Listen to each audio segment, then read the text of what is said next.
bienvenue dans l'émission Paroles de femmes. Cette semaine, nous apprenons le bonheur parce que oui, c'est possible d'être heureuse même si les circonstances autour de vous ne changent pas. C'est notre perception à nous qui change cette semaine et nous avons vu que grâce à la foi, nous pouvons être heureux, nous pouvons entrevoir le lendemain d'une façon différente, que la situation qui nous fait pleurer aujourd'hui est une situation de victoire demain. Et je vous encourage vraiment à réécouter cette émission. Aurélie nous a sorti beaucoup de punchlines.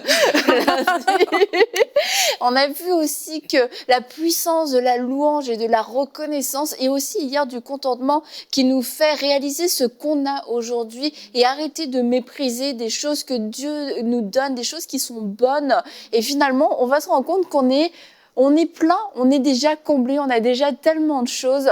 Et aujourd'hui, un point très important, nous pouvons vivre de façon encore plus heureuse lorsque nous apprenons à pardonner. Et pardonner régulièrement, pardonner quotidiennement. Alors peut-être que certains, ça vous surprend, pardonner quotidiennement, comment est-ce que c'est possible? Mais en fait, aujourd'hui, nous allons voir qu'il y a des petites, il y a des grandes offenses. Alors les grandes, c'est difficile de passer à côté parce que ça fait vraiment mal et on est obligé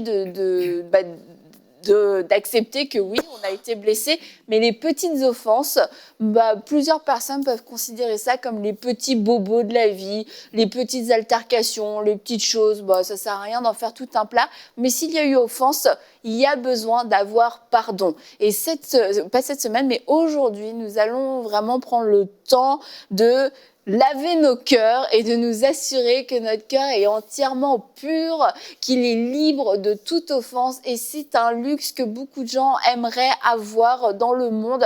Et en tant que chrétiens nés de nouveau, nous avons cette capacité surnaturelle de pouvoir pardonner, de pouvoir accorder le pardon à des gens qui ne nous demanderont peut-être jamais pardon. Et c'est vraiment un privilège que nous avons et nous ne voulons pas passer à côté aujourd'hui. Non, absolument. Et comme tu dis, l'offense, c'est quelque chose qui rentre dans notre cœur. Et il y a les grandes et les petites. Mais les petites offenses aussi, elles créent des torts. De ne pas juste minimiser en se disant, bon, c'est pas grave, j'ai été énervée par rapport à une personne que j'ai rencontrée, voilà, dans un département, je sais pas moi, un bureau, un rendez-vous que j'avais, etc. Mais de vraiment compiler, de vraiment aussi prendre acte de ces offenses-là et de relâcher le pardon aussi par rapport à ça. Je crois vraiment que dans la vie adulte, l'une des choses dans lesquelles nous devons être disciplinés et nous devons faire attention, c'est vraiment le domaine des offenses. Parce que c'est très facile d'avoir un cœur offensé. L'offense, elle vient vraiment comme un filet, en fait, qui vient t'attraper. Et si tu n'as pas, comme un pêcheur, j'imagine, cette habitude d'un pêcheur, avant d'aller à la pêche, il va prendre son filet, il va le nettoyer avant d'aller pour pêcher des nouveaux poissons. Si tu n'as pas la discipline de nettoyer régulièrement ton cœur, et des fois, ce n'est pas nettoyer ton cœur par rapport à ta propre vision de ce que tes yeux naturels voient, mais c'est vraiment dans la prière, Seigneur, fais-moi voir les situations d'offense qui sont dans mon cœur, donne-moi de pardonner. Et il y a des fois des offenses que même tu n'es même pas conscient que ça fait une tâche dans ton cœur, et c'est vraiment important de le faire tout le temps pour avoir un cœur libre, un cœur libre d'offense, un cœur qui pardonne régulièrement et facilement. Ça va vraiment nous aider dans notre marche et dans notre bonheur qu'on va pouvoir avoir au quotidien. Et c'est une prière qu'on peut faire vraiment même tous les jours, de dire Seigneur, est-ce que j'ai une offense dans mon cœur? S'il y a quelque chose dans mon cœur, si j'ai retenu quelque chose contre quelqu'un, montre-le-moi. Et moi, je me souviens, une fois, j'ai fait cette prière et je pensais vraiment que j'avais rien, tu vois, c'est quoi? Seigneur, si j'ai quelque chose dans mon cœur, montre-le-moi, mais bon, j'ai rien. Et là, direct, il y a une personne qui tu sais, je pense à une personne. Non. Je dis, mais non, c'était rien du tout, ça. Mais la personne, elle avait fait un truc qui m'a un peu piqué. Je peux pas te dire, ça m'a blessée, j'y ai repensé, tout, c'est genre la douleur de ta vie, etc.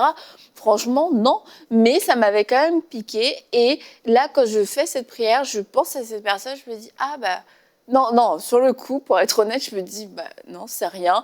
Peut-être que c'est moi qui imagine. Et je me dis, Annabelle, viens de prier pour ça, tu penses à cette personne a quand même fait un truc, donc on va le faire. Et je me suis dit, c'est ça la beauté en fait de pouvoir pardonner entièrement et de pouvoir vivre sans offense. C'est pour des petites choses, tu vois, ça m'a juste piqué, ça m'aurait pas empêché de vivre, mais je peux vivre sans. C'est juste une petite épine, mais je peux vraiment vivre sans. Et le Seigneur me fait cette grâce de me dire, regarde, ça t'a piqué, Annabelle, pardonne entièrement, libère le pardon complètement. Et puis, ce petit pic, juste on va l'enlever. Et je me dis, c'était pas grand-chose, mais je me suis dit, quel privilège de pouvoir vivre avec un cœur sans offense. Amen. Et en plus de ce que tu dis, Annabelle, quand on est chrétien, on a tendance à évacuer le pardon. Comme, OK, j'ai donné le pardon, je suis chrétienne, de toute façon, ça ne m'a rien fait. Mais il y a parfois ces choses qui restent dont on n'en est pas conscient. D'où l'intérêt de faire cette prière, Seigneur, sonde mon cœur. Et c'est bien, parce que c'est Dieu qui va sonder notre cœur. Quand c'est toi-même qui sonde ton cœur, il y a beaucoup de choses que tu ne vas pas voir. Et il y a des choses que tu vas juste balayer comme ça. Mais quand tu dis à Dieu, Seigneur, sonde mon cœur, regarde si dans mon cœur, il n'y a pas une offense. Et si tel est le cas, conduis-moi sur la voie de la vérité. Mais là, tu vas voir qu'il y a des choses qui vont remonter. Il y a des personnes, parfois, j'ai une jeune comme ça, avec qui je parlais, et elle me disait que elle avait déjà passé, ça faisait des années qu'elle avait déjà passé le problème qu'elle avait eu avec la personne qu'elle avait eue. Mais une fois comme ça, alors qu'on était en train de prier, c'est ce problème qui est remonté à la surface. Elle a commencé à pleurer. C'était comme si c'était la première fois que cette chose-là s'était passée, en fait. Elle a commencé à pleurer et paf, là, elle s'est sentie libérée complètement. Et là, tu te dis, OK, mais elle, selon ses dires, elle avait déjà, le problème était réglé, elle était passée à autre chose, sa vie avait évolué. Mais parfois, il y a des choses comme ça dans le cœur que le cœur retient, où tu as ce petit truc, tu te dis, ah, mais non, ta vie s'est habituée à ne plus garder, on va dire ça comme ça, le pic que ça fait dans ton cœur par rapport à la personne en face. Mais ton cœur n'est pas guéri. Sonder le cœur, c'est aussi dire à Dieu, Seigneur, guéris mon cœur. Mais ça se fait en profondeur parce que là, tu peux relâcher le pardon en profondeur. C'est comme si on arrache vraiment une pique à l'intérieur de toi. Oui, voilà, exactement. Cette racine-là, on l'arrache comme ça. Et là, tu es vraiment beaucoup plus léger et tu avances en fait vraiment. Ce n'est pas juste superficiel, mais tu avances vraiment. Donc, d'où l'intérêt majeur de faire cette prière. Et quand tu parles, en fait, je me dis, c'est qu'il y a des situations aussi qui demandent de pardonner même régulièrement et de revenir même sur cette situation. Quand on parle des grandes offenses, il y a des choses que tu te dis, ah, mais j'avais déjà pardonné, comment ça revient encore? Mais il y a un travail encore plus en profondeur que Dieu doit faire parce que, comme tu disais, Annabelle, tantôt, c'est une épine, en fait. Et en fait, des fois, tu te dis que c'est juste une épine. Si j'ai juste une épine, des fois, je peux encore un peu marcher. Mais quand j'en ai 4, 5, 6, là, ça devient plus difficile, en fait. Et c'est ça, en fait, de se dire que ces offenses-là, ce sont des épines que nous accumulons et ça va rendre notre marche dans la vie difficile. Ça va rendre ça triste, en fait. Ça va nous enlever de la joie et on parle du bonheur. Et comme tu as dit, en tant qu'enfant de Dieu, on a vraiment cette capacité-là. La Bible nous dit de pardonner, de se pardonner réciproquement, de pardonner les autres comme Dieu nous a pardonné. Le pardon est omniprésent. Vraiment, l'Évangile nous encourage à pardonner. C'est quelque chose qu'on doit faire. Et on a la capacité de le faire. Parce qu'il y a d'autres personnes qui ne comprennent pas le pardon et qui vivent offensées, stressées, frustrées, en colère par rapport aux gens, par rapport Des fois, ils vont se mettre très en colère pour une altercation banale parce qu'ils ont accumulé ça dans leur âme. Et nous, en tant qu'enfants de Dieu, on a vraiment cette possibilité de recevoir et de relâcher le pardon et de vivre libre. Vraiment de se dire que lorsque je vis sans offense, je vis libre. Et c'est important de venir devant Dieu, même si c'est une situation qui est passée, alors qu'on est en train de faire cette émission, vraiment, j'invite les gens. Seigneur, revisite. OK. Est-ce qu'il y a vraiment... Voilà. Tu parles. Voilà. Il y a des mots, des noms, des choses qui vont remonter, des situations qui vont remonter dans votre cœur. Mais on peut revisiter ces situations-là. Vous voyez, des fois, on se sent trop spirituel. Non, je suis déjà passé par-dessus. Non, si ça remonte, c'est parce qu'il y a matière à revisiter. Donc, vraiment, de laisser le Saint-Esprit faire cela, ça va nous aider dans notre marche. Et tu dis, on se sent trop spirituel. Et ça, c'est vraiment un un mensonge à casser parce qu'on est des êtres humains, on a des émotions et c'est pas manquer de spiritualité que d'avoir été blessé par quelqu'un, que d'avoir eu de la peine aussi quand quelqu'un nous dit quelque chose qui nous fait de la peine. Bah, c'est pas parce que je suis pas spirituelle que je peux pas avoir de peine, mais c'est ma gestion en fait après qui va montrer si je suis spirituelle, si je suis mature spirituellement. Et en fait, j'ai remarqué que beaucoup de gens vont dire ah non non, moi ça m'a rien fait. Non non non, Dieu, moi je m'en fiche. Oh non, Dieu, moi ces paroles, ça me fait rien. Mais en fait, c'est comme un espèce de déni parce que tu veux pas et on ne peut pas arriver au pardon puisqu'il ne s'est rien passé. Donc, il n'y a rien à pardonner. Mais en fait, c'est des choses qui nous ont fait de la peine, des choses qui nous ont atteintes. Et c'est faux de dire que ça ne nous a pas atteints. Et je crois que souvent, ce mensonge de la spiritualité nous empêche de reconnaître « Ouais, ça m'a blessé ». Mais de dire « J'ai été blessé », ça ne veut pas dire qu'on est faible. Ça ne veut pas dire qu'on n'a pas de relation avec Dieu.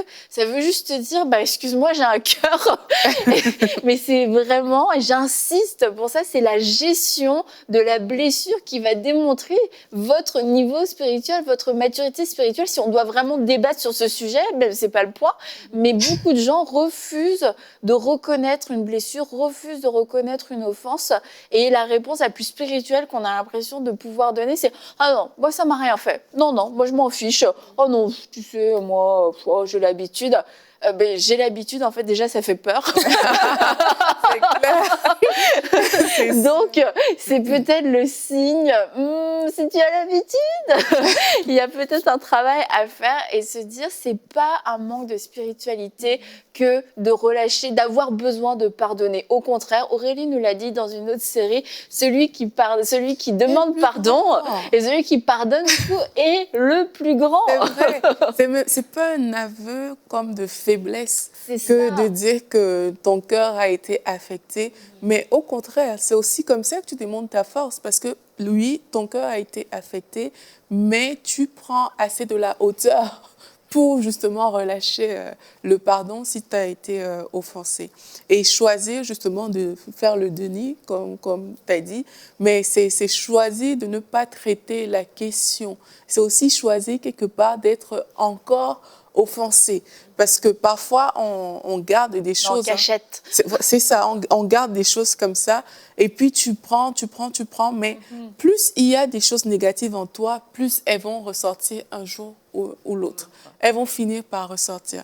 Et là, tu peux te dire que, ah oui, j'ai une grande capacité. Je prends, sauf qu'un jour, ça va exploser. Donc, pour pouvoir vivre le bonheur dont on est en train de parler, mais vaut mieux se relâcher, en fait. Vaut mieux ne pas laisser ces choses-là rentrer. Si quelqu'un t'a offensé, tu n'es pas en train de dire que tu es OK avec ce qui s'est passé. Tu fais la part des choses. Je ne suis pas OK avec ce qui s'est passé, mais vraiment, je choisis de ne pas m'arrêter dessus. C'est juste le choix que tu as fait à ce moment-là, de ne pas t'arrêter dessus, de relâcher vraiment le pardon. Et quand tu fais ça, le pic dont on parlait tout à l'heure ne reste pas. Mais si tu ne fais pas ça, tu vas emmagasiner des racines.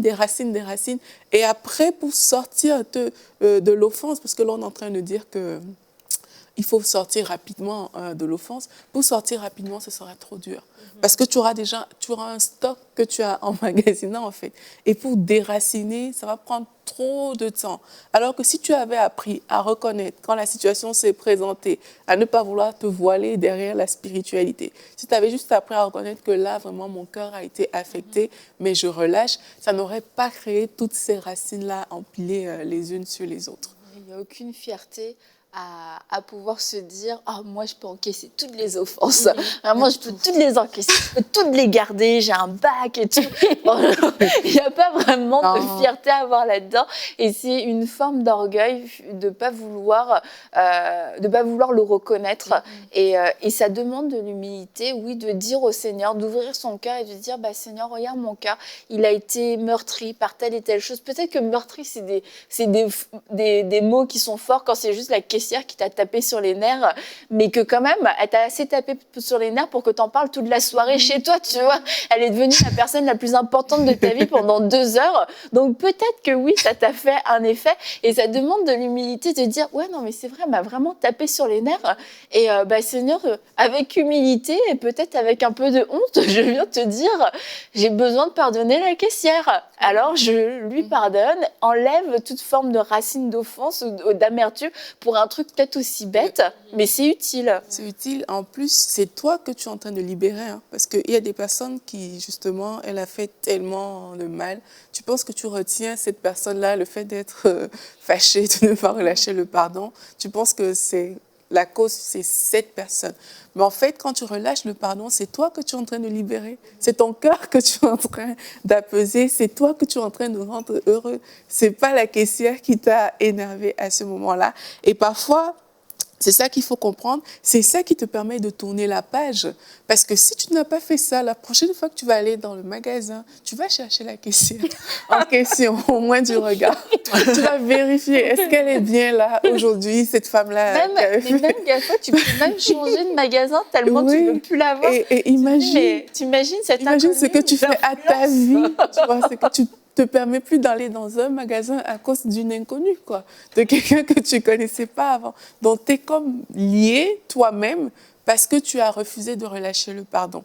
Donc, c'est à nous que ça fait du bien lorsqu'on choisit de pardonner et ça nous permet de tourner des pages qui n'auraient même jamais dû être ouvertes dans notre vie au final. Il y avait une fois, tu avais fait un post, Annabelle, sur Instagram, tu avais écrit « Be unoffendable ». Je l'avais reposté de quelqu'un d'autre. Ouais. Mais bon.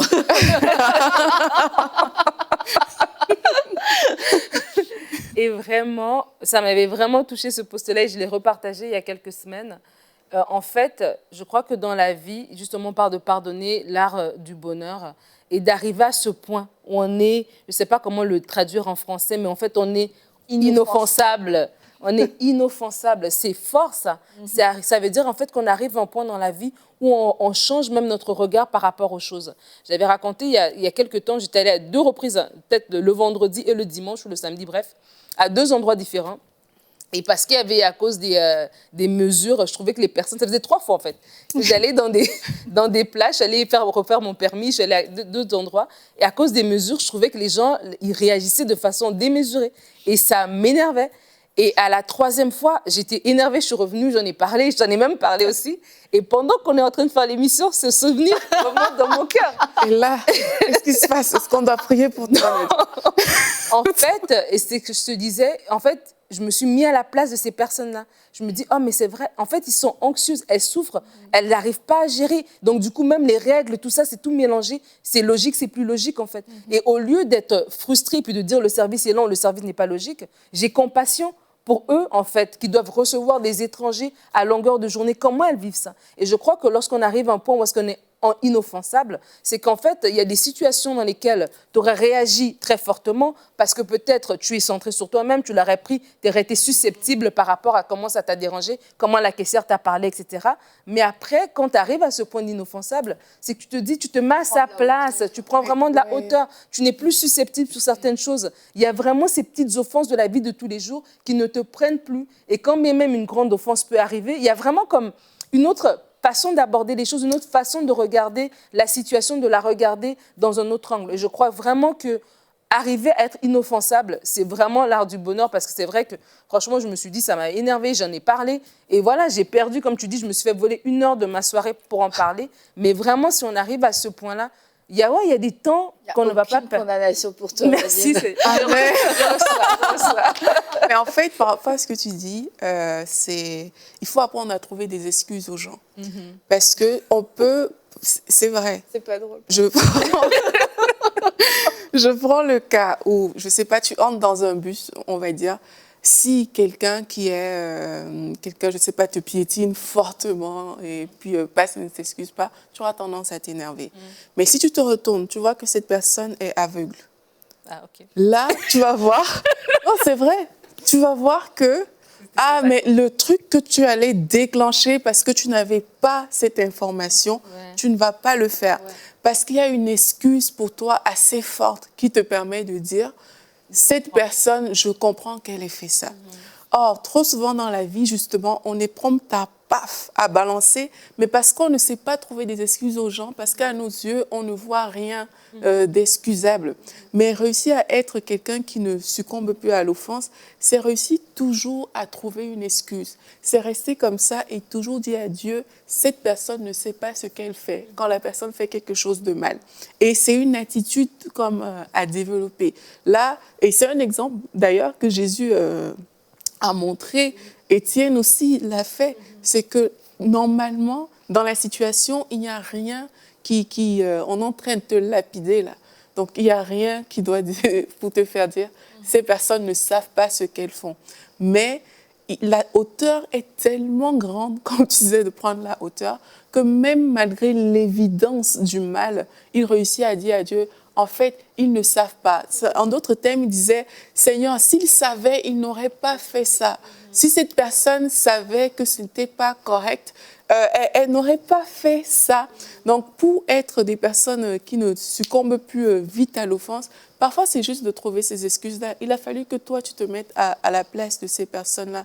Et c'est quand tu réussis à trouver des excuses aux gens comme ça, mais là, tu vas voir que, OK, en fait, si cette personne n'avait pas peut-être eu une mauvaise journée, elle n'en serait pas là. Et ça va te permettre de ne pas garder ces choses dans ton cœur. Absolument, Et absolument. notre cœur n'est pas fait pour vivre l'offense, pour garder l'offense.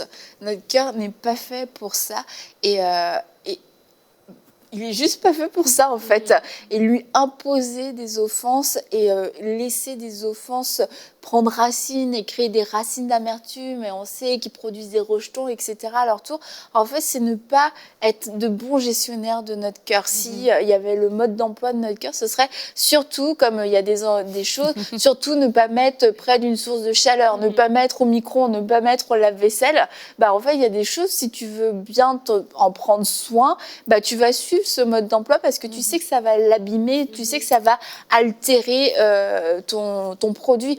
Et ben, notre cœur, il n'est pas fait pour l'offense. Et dans le mode d'emploi, c'est ne laisse aucune racine d'amertume produire du fruit des rejetons parce que ton cœur ne peut pas le supporter. En tant que bon gestionnaire, que bon cultivateur de notre cœur, bah, c'est pour ça qu'on doit faire ce travail régulièrement. Et c'est pas aller faire ce qu'on appelle des cures d'âme, en fait, où on va chercher tous les jours de ta vie depuis que tu es né jusqu'à ton âge d'aujourd'hui. C'est demander au Saint-Esprit tout simplement, est-ce que j'ai des offenses? Est-ce que dans mon cœur, il y a des offenses? Et quelquefois, vu de l'extérieur, bah, c'est facile de voir que quelqu'un est rempli d'offenses. Tu passes 5 minutes avec, mais tu as compris que la personne, elle a besoin de pardonner à ses parents, elle a besoin de pardonner à son mari, elle a besoin de pardonner à son pasteur, parce que dans les 5 minutes où tu lui as parlé, tu as vu que toutes les paroles que la personne a données transpiraient l'offense. Et lorsque quelqu'un d'extérieur va nous dire peut-être que tu as besoin de pardonner, bah, faut s'y arrêter, parce que nous, quelquefois, on est tellement dans nos histoires, on a tellement été aveuglés, séduit, et croire que bah oui, finalement c'est ça, tu es un peu dans ta justice, dans ta propre justice, qu'on a perdu de vue qu'en fait notre réel besoin c'était de pardonner. Donc si quelqu'un vous a dit récemment, est-ce que tu es sûr que tu as pardonné, est-ce que tu as besoin de pardonner, c'est probablement que cette personne a senti, a entendu des choses qui ressemblaient à l'offense, qui sentaient l'offense. Et c'est important que vous ayez cette humilité de l'accepter et d'à nouveau, oui, revenir vers Dieu et de dire, Seigneur, si j'ai de l'offense dans mon cœur, montre-le-moi, même si c'est des choses qui remontent à 20 ans, puis vous dites, oh, j'ai juste plus envie d'en entendre parler, mais en fait, le simple même de dire, je veux même plus en entendre parler, oui, on m'a déjà dit de pardonner, c'est bon, je l'ai déjà fait, mais en fait, le pardon amène la paix, le pardon n'amène pas l'irritation, et genre, dès que tu m'en parles, j'ai envie de te faire taire et de plus jamais te revoir. Ça veut dire qu'il y a peut-être quelque chose qui est encore un peu vivant, une plaie qui est ouverte. Et par rapport à ce que tu dis, Annabelle, c'est aussi important de réaliser qu'on a reçu le ministère de la réconciliation et qu'on est appelé à l'exercer, en fait. Et on doit pouvoir donner la grâce que nous-mêmes, on a reçue parce qu'on a été pardonné. Et on a été pardonné vraiment de plusieurs chefs d'accusation qui faisaient contre nous. Donc, on doit vraiment pouvoir se tenir devant Dieu et se laisser remplir par Dieu. Quand tu te laisses remplir par Dieu, tu vas voir que c'est plus facile pour toi d'avoir des bons sentiments. C'est plus facile pour toi vraiment de relâcher en fait ce pardon-là. Et pour toutes les personnes qui ont aussi besoin de guérison, tout simplement parce qu'elles n'arrivent pas à pardonner. Mais je pense qu'on pourrait prier pour ces personnes-là. Seigneur, nous te disons merci pour ta bonté, pour ta fidélité. Seigneur, nous voulons te dire que nous t'aimons et nous te remercions parce que toi, tu as donné ta vie afin que nous soyons pardonnés, Père éternel. Tu nous as justifiés, tu nous as lavés, tu nous as blanchis de nos erreurs, de toutes ces choses qu'on avait faites qui ne méritaient pas, Père. La grâce, toi, tu nous as donné ta grâce. Merci Seigneur. Aujourd'hui, nous te présentons nos cœurs. Je te présente le cœur de toutes les personnes qui écoutent aujourd'hui. Alors qu'on a lu ce psaume 139, Seigneur, sonde nos cœurs, sonde les cœurs maintenant, Seigneur. Et va à l'intérieur, va là où personne n'a jamais été, va là où il y a ces choses enfuies, Seigneur Jésus. Va là où il y a les racines les plus profondes, Seigneur Jésus. Et viens déraciner ces choses, Seigneur. Viens déraciner cette amertume. Ça fait trop longtemps qu'elle est là, Seigneur. Même si ça ne date que d'hier, même si ça ne date que de ce matin, ça fait déjà trop longtemps que cette racine est là.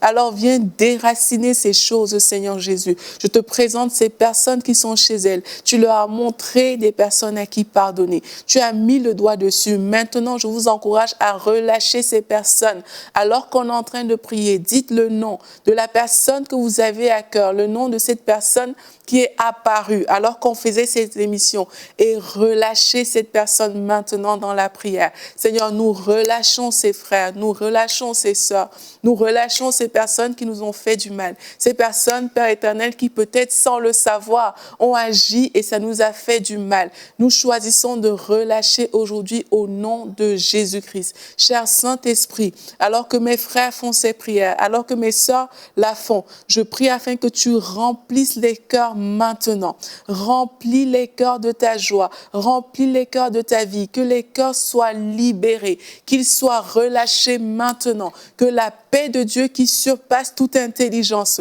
remplisse vos cœurs maintenant, remplisse vos pensées maintenant. Et s'il y a des personnes à qui vous devez parler, prenez le temps de le faire aujourd'hui. Allez voir ces personnes, parlez à ces personnes et dites-leur vraiment, il y a eu ça qui s'est passé, mais aujourd'hui, je t'ai accordé le pardon. Nous te bénissons, Seigneur, parce que tu as accompli ces choses dans la vie d'une multitude. Nous te rendons gloire, Seigneur Jésus-Christ. Amen.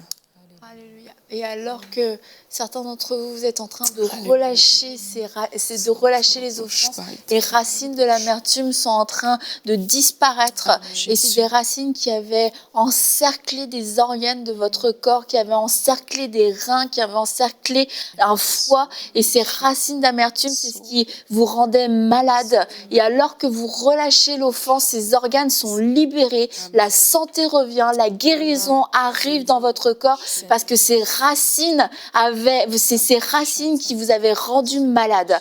Alors je te remercie Seigneur pour la guérison dans les corps, alors que les offenses sont relâchées, alors que les racines de l'amertume sont arrachées, sont déracinées. Merci pour ton œuvre de guérison. Merci maintenant pour ton œuvre aussi de restauration. Tu es celui qui donne la force de pouvoir pardonner entièrement et complètement. Tu es celui, Seigneur, qui donne la force de pouvoir prendre cette décision extraordinaire, cette décision qui permet de pouvoir être entièrement relâché, de vivre une libération totale. Merci pour des délivrances qui ont lieu maintenant.